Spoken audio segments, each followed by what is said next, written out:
সর্বোত্তম জিকির হলো কালেমাতের তিলাওয়াত। যে মানুষটা কালেমাতের তিলাওয়াত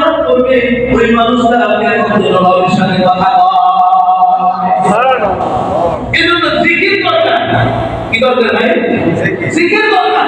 যদি আমরা জিকিরের দ্বারা অন্তরটাকে তাজা করতে পারি, তাহলে আমার কাছে নামাজও মজা লাগবে, রোজাও মজা লাগবে। নিসাব পরিমাণ মালের মালিক হলে যাকাতের জন্য আলাদা করে নসিহত করতে হবে না। আমার জিকিরের পাওয়ারে আমাদের যাকাত দিতে বাধ্য করবে, কারণ আমার অন্তর জিন্দা। আমার অন্তর কি জিন্দা? আমার অন্তর যদি তাজা থাকে, তো আমার কাছে দিনের যে কোনো কাজের টাকা আসবে, তো আমার সেই টাকাটা পুরো করাটা সহজ হবে। সাহাবায়ে কেরামের ঈমান তাজা ছিল না মনে ছিল? কি ভাই, সাহাবায়ে কেরামের দিল জিন্দা ছিল না মুর্দা ছিল? সাহাবায়ে কেরামের দিল জিন্দা থাকার কারণেই তো নবী বলেছেন সাহাবীরা রেডি হও, জীবন দিতে হবে।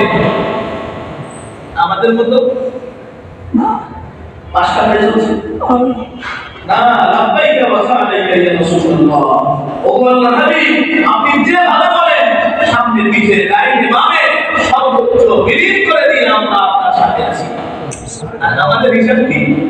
এখন যদি বলি যে ভাই চলেন 3 দিনের জন্য কাপ দিকে দিতে হবে, ভাই আমার দোকান